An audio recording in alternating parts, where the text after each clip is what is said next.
Welterweight bout.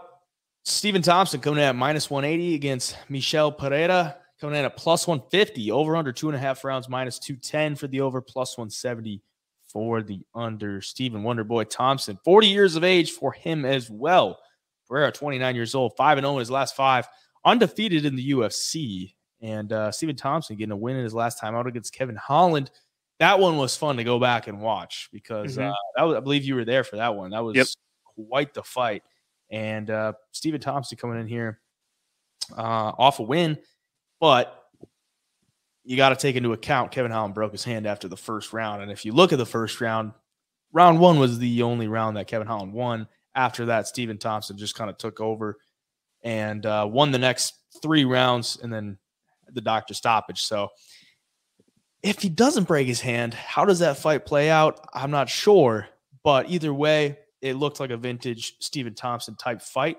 Got a little bit more into a brawl than he normally does. He's a little more clean. Doesn't get hit as much. Michel Pereira, I don't know if he's going to be like, what's his game plan here? Like, you look at his last fights, he's been mostly a stand-up guy. He'll mix in the takedowns here and there. But I don't think you could stand and strike with Stephen Thompson. I would expect him to go for some takedowns. He averages 1.58. If he can implement that, he has a lot better chance. But I don't like his chances in a kickboxing battle. What do you think?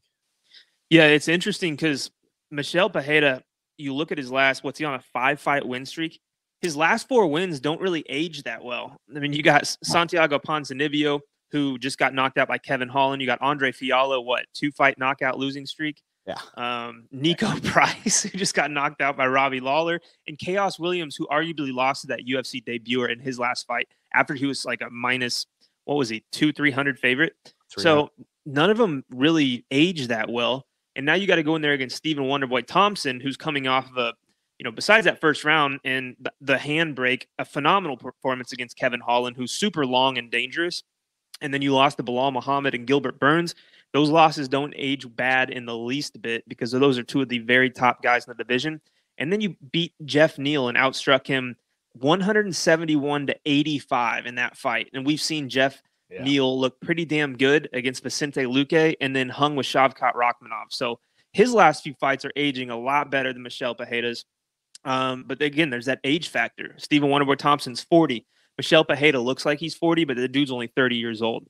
Both guys are exciting fighters, though. They got exciting styles. But at range, I don't think there's anybody, even 40 years old, that really hangs with Stephen Thompson over the course of 3 rounds. Especially, you're going from fighting Santiago Ponzinibbio to Wonderboy Thompson. I mean, that's a huge gap in the striking. So, yeah, I think Wonderboy does get this done. I think he keeps this fight at range. He uses his kicks, doesn't let Michel really get that close or even attempt a takedown. And, if it's just going to be a straight up striking match, it's so hard to pick against Wonderboy.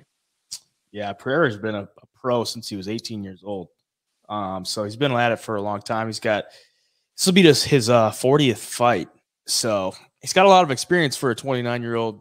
But Stephen Thompson, probably a little bit more as far as, kickboxing type goes. I'll be interested to see what Pereira does as far as game plan. But, yeah, Pereira's been off for a while, too. He's been off for over a year. Had a couple of cancellations. He was supposed to fight Sean Brady back in March. And then he was supposed to fight Stephen Thompson in June. Now he gets the rebooking. I got to say I got to go with Stephen Thompson, and I'm honestly surprised by the price a little bit. Maybe too. Factoring it in because of the age. And Pereira, pretty well respected as far as, the betting lines have gone. He was a slight favorite against Ponzinibbio. It's like -280 against Fiallo. Fiallo is like, if you don't finish Fiallo at this point, it's like, what's going on? Yeah. And he actually lost. I think he lost the 3rd round in that fight. Like, he won the first 2. That was at UFC 270. And then Fiallo came back in the 3rd, I believe. And Fiallo has like no 3rd round in him whatsoever. Right. It's usually the guy that's fading as you go through to the 2nd and 3rd round. And that was his UFC debut. So, yeah, I'm going to go with Stephen Thompson. It's probably just a kickboxing masterclass once again.